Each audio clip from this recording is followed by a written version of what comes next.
자, 일단 미국 증시 마감 상황부터 보고 갈게요. 또 일제히 올랐죠.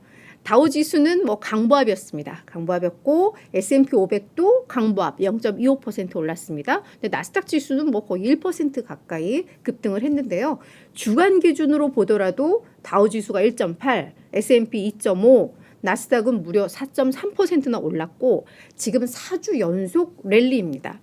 그리고 이 나스닥 지수가 주간 기준으로는 사지만 지난 1월 초부터 해서 지금까지 한 11% 급등을 했는데 아무래도 뭐 계속해서 반복적으로 말씀드리지만 인플레이션 완화 기대감, 그에 따른 뭐 긴축 속도 조절 가능성.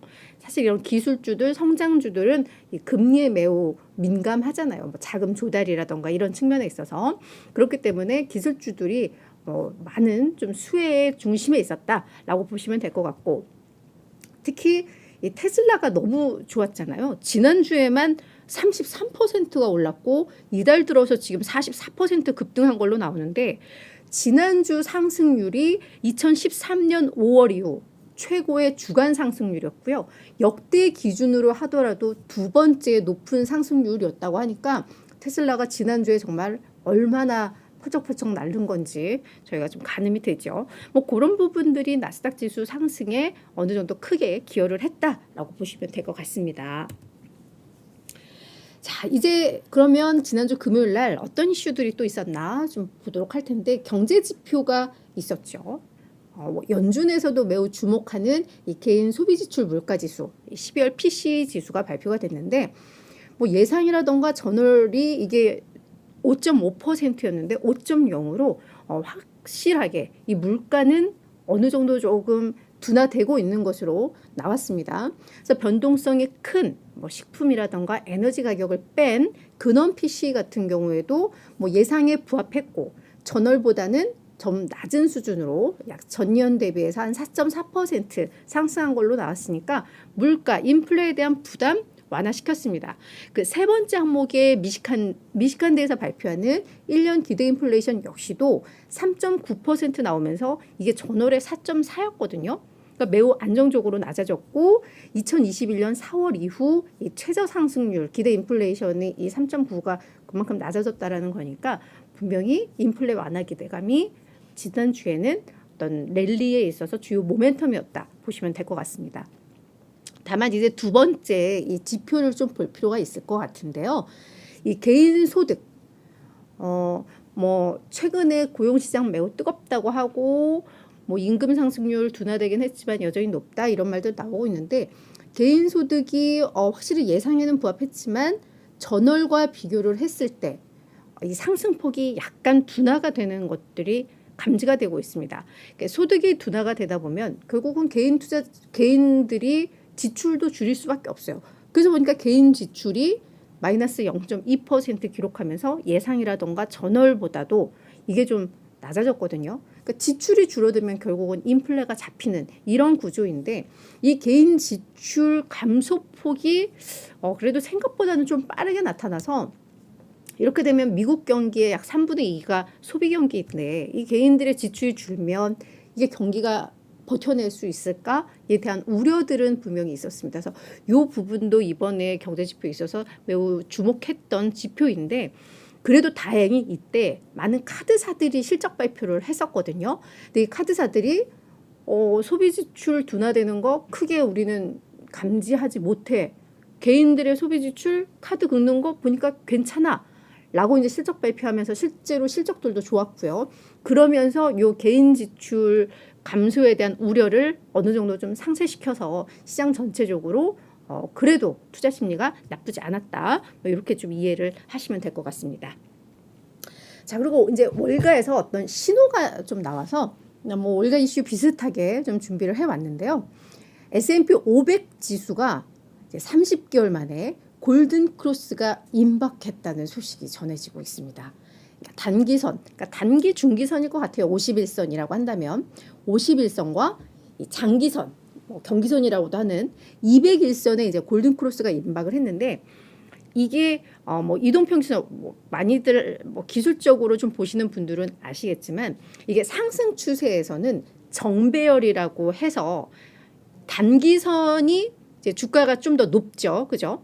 그러면서 이 순서대로 장기선이 맨 아래 깔리고 뭐 중기선이 그다음 단기선이 위에 있는 이 정배열로 이제 구조가 가고 하락 추세에서는 그게 이렇게 역전되면서 단기선이 맨 아래에 있고 그다음 중기선, 장기선으로 이제 역배열 흐름이 나오고 있는데 지금은 이제 이 역배열이었거든요. 그러니까 51선이 여기 있고 201선이 여기 있는데 이게 이렇게 제가 차트를 준비를 해놓고서는 이런다. 네, 근데 이게 이제 골든 크로스 51선과 이 201선이 만나면서 이게 이제 올라가려고 하는 그러면 이게 이제 상승 추세로의 전환 시그널로 많이들 예상을 하는데 이게 지금 30개월 만에 또다시 골든 크로스로 가려는 게 이제 나타나고 있다라는 건데요. 보시면 아시겠지만 저를 그냥 날려주시면 될 것 같아요. 이 처음에 51선과 201선이 골든 크로스를 했던 직전 게 2020년 7월이었거든요. 그 회색으로 동그라미 쳐져 있죠. 앞부분에. 그러고 나서 쭉 상승 추세 이어갔었잖아요. 그죠? 정배열 파랑색이 201선이고 주황색이 51선인데 그래서 상승 추세 쭉 가다가 결국은 올 들어서 시장이 완벽하게 이제 무너지면서 역배열로 돌아섰죠. 그래서 파란 선이 위에가 있고 이 주황색이 아래로 깔려버리는 역배열로 가다가 지금 이제 오른쪽에 회색 구간 그죠? 지금 주황색이 파랑색과 만나려고 하잖아요. 그러면서 이 추세대로라면 며칠 안에 결국은 이제 골든 크로스 51선이 201선을 뚫고 올라가는 골든 크로스가 이제 발생을 하는 이런 구조가 나온다라는 건데 관련해서 이제 월가에서 분석이 좀 나왔습니다. 자, 이게 그러면 우리는 의뢰이 골든 크로스 단기선과 중기선의 골든 크로스가 나오면 이게 상승 추세 전환 신호로 보거든요. 근데 실제로 보니까 1930년 이후에 이 증시에 있어서 S&P 500 기준으로 52번의 골든 크로스가 발생을 했는데 골든 크로스가 발생을 하면 6개월 또는 1년 동안 추가 상승을 하더라. 그래서 이게 분명히 골든 크로스는 선행성이 있더라라고 이야기를 하고 있습니다. 다만 이게 이제 월가에서 이 분석을 한 이유가 이 다만 때문인데요. 지금처럼 뭔가 변동성이 있고 어떤 이슈의 변동성이 있는 구간에서는 어떤 예외 사례가 분명히 나오더라라는 겁니다. 일단 2019년 4월에 이때도 이제 골든 크로스가 발생을 했는데 12개월간 이제 하락을 했었다라는 사례가 있고요. 또 하나는 1986년과 1999년에도 그러니까 1999년은 아마 이 닷컴 버블 때였고 1986년 이때가 막 블랙 먼데이 발생하고 막 했었던 이때인데 뭔가 그렇게 큰 이슈가 있을 때에는 골든 크로스가 발생을 해도 이게 추세가 전환하거나 이러지 않았더라라는 이런 예외 상황을 얘기하면서 지금 기술적 분석상 뭔가 신호가 나타나고 있고 골든 크로스 발생하면 관련해서 이제 계속 보도가 나오고 뭔가 기대감이 커지겠지만 지금 통화정책이라던가 거시경제 등 불확실성을 고려할 때 이걸 무조건적으로 신뢰하고 이제 상승 추세로 베팅하는 거에 대해서 이제 좀 신중해야 된다라고 이제 약간 예방 주사 뭐 경고 뭐 이런 측면에서 이제 이런 관련된 소식이 나와서 좀 저도 전해드렸어요. 이게 골든 크로스 임박하면 분명히 이제 뭐 외신 보도든 뭐든 이렇게 나올 거거든요. 근데 제가 이걸 준비하고 나서 아침에 또 쭉 다른 기사들을 좀 보다 보니까 미시건대에서 약간 그 정서 지수라고 해서 아직 이렇게 많이 알려진 건 아닌데 1월에 뭔가 투자 심리가 괜찮아서 그에 따라서 뭔가 포트폴리오를 재편하고 하면 이 흐름이 그 해에 지속적으로 좀 간다. 그래서 1월 증시가 지금 괜찮았기 때문에 결국은 이게 뭐 올해 증시에 대해서 기대할 수 있는 신호가 나온다. 이런 내용도 좀 있거든요. 그래서 뭔가 그런 지표들에 있어서는 올해 괜찮은 거 아니야? 라는 기대를 하게 하는 내용들도 사실은 있기는 해요. 하지만 뭐 여전히 뭔가 불확실한 요소들이 있기 때문에 우리가 돌다리는 좀 두드려 보지만 그래도 뭔가 긍정적인 그런 기술적 신호들, 지표들은 나오고 있다라는 점. 그러니까 이게 참 그래요. 좋은 지표 얘기하면서 좋은 신호가 나오고 있지만 그래도 예외가 있으니까 우려합시다라고 한다면 어쩌라는 거야라고 할 텐데 사실 우리는 그렇게밖에 없을 것 같아요. 시장이 완벽한 또 정답이 없기 때문에 그죠? 그래서 또 그런 내용들 그냥 참고하시면 좋을 것 같습니다. 자, 이제 이번 주 일정들 또 체크를 해봐야 될 것 같아요. 이번 주도 만만치 않은 또 한 주가 예상이 되고 있습니다.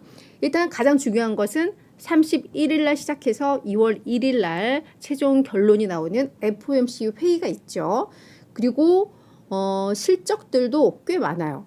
월요일, 오늘은 다행히 뭐가 없는데 화요일부터 해서 캐터필러, 엑소모빌, 맥도날드, 화이자, UPS 등 실적 발표가 있고 목요일이 정말 피크입니다. 실적은 애플, 알파벳, 그러니까 구글이죠. 아마존, 스타벅스도 있고 일리도 있고 제약사들 이런 기업들도 이제 실적 발표를 하니까 지금 FOMC 회의와 주요 기술주들의 정말 덩어리 큰 기업들의 실적 발표가 맞물리면서 이거에 따라서 시장이 많이 좀 출렁일 가능성은 좀 있어 보입니다. 그리고 이제 고용보고서, 고용과 관련된 지표들이 이번에 좀 많이 나오거든요. 구인 이직 보고서, 고용 보고서, 민간 고용, ADP 고용까지 나오니까 이번 주에는 이런 이슈들에 따라서 시장이 진짜 변동성이 좀 커질 수도 있고 하나의 또 변곡점이 될 수 있다라는 이야기도 많으니까 이 일정들은 좀 체크를 해보시면서 하루하루 저희가 잘 극복해 나가야 될 것 같습니다.